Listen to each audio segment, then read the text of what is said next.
What if we just stop trying to win every argument? And what if, instead, we actually focused on resolving our disagreements? Today, we are diving into a really powerful idea from Dr. Jorge Valenzuela that suggests a fundamental shift in how we talk to each other, away from confrontation and toward collaboration. You know that feeling, don't you? That conversational cul-de-sac where you and a coworker or maybe a family member just keep hitting the exact same wall. It's so frustrating, it is absolutely exhausting, and it just feels like you are getting nowhere fast. And this quote from Dr. Valenzuela's article, well, it gets right to the heart of the problem, doesn't it? We've become a society of speakers, not listeners. We're all just kind of broadcasting our own points of view, talking at each other, but we're very rarely talking with each other to find some kind of common ground.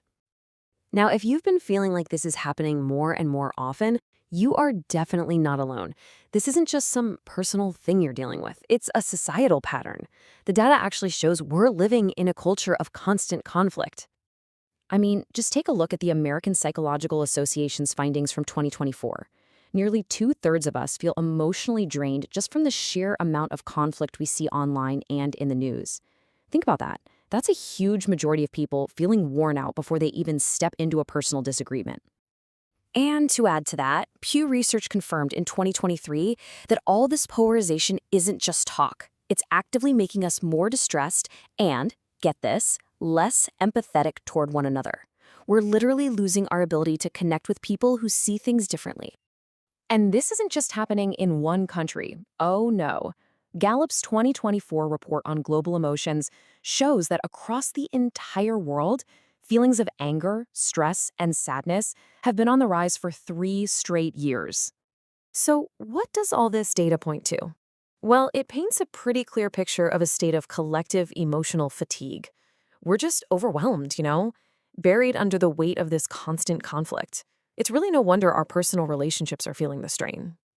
So what's the way out of this? The solution, it starts not with a new tactic, but with a whole new mindset. It's all about making a conscious choice to prioritize the health of your relationship over that temporary buzz you get from winning an argument. Just think about that for a second. You might score some points, you might even prove you're right, but what have you really accomplished if the other person walks away feeling defeated and maybe even a little resentful? You might have won the battle, sure, but you're losing the war for connection. And this gets to a really core psychological insight. You see, we think we're arguing about facts and logic, but 99% of the time, we're actually arguing about our feelings, feeling disrespected, unheard, or just plain invalidated. And once those emotions take the driver's seat, logic pretty much goes right out the window. Dr. Valenzuela shares that this insight for him came from a really painful personal experience. After a relationship he deeply valued fell apart, he realized the incredibly high cost of always needing to be right. And that led him to a profound conclusion. He chose to be happy over being right. That simple choice ended up saving his future relationships. Okay, so we get the mindset, but how do we actually put it into practice, especially in the heat of the moment when things are getting tense? Well, Dr. Valenzuela developed a simple but really powerful tool to help us navigate these messy conversations. He calls it the collaborative resolution framework. So let's break down the 3 key steps right now. The process is actually pretty simple. First, step 1, you just listen. Ask the question, why do you feel that way? And then really focus on understanding, not just waiting for your turn to talk. Step 2, you affirm their point before you share your own. Start with, I see your point, which validates their perspective before you add yours. And finally, step 3, you shift from conflict to collaboration. You ask, would it work for you if we? That simple question turns an argument into a problem-solving session. Now, here is a tiny but absolutely critical detail in step 2, the word you choose. If you say, I see your point, but, you've just negated everything they said. It's like putting up a verbal wall.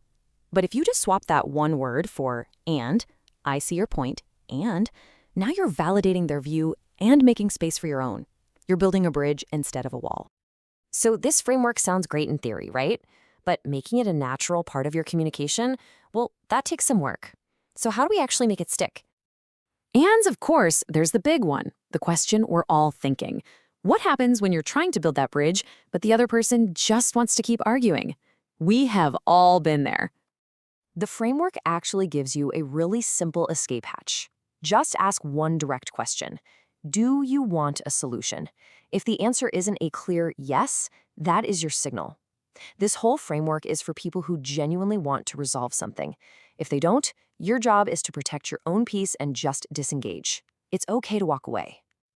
And it's so important to remember that this is not a quick fix. For most of us, arguing is a deeply ingrained habit. Using this framework is kind of like building a new muscle at the gym. It takes time, it takes patience, and it takes consistent practice to unlearn those old knee-jerk reactions and replace them with more emotionally intelligent ones. So, as we wrap things up, it really all comes down to a fundamental choice. A choice that we get to make in every single disagreement, every single day. So what matters more to you? Is it that fleeting victory of proving a point? Or is it the lasting strength and health of your relationships? The choice, as Dr. Valenzuela makes so clear, is yours. What are you going to choose?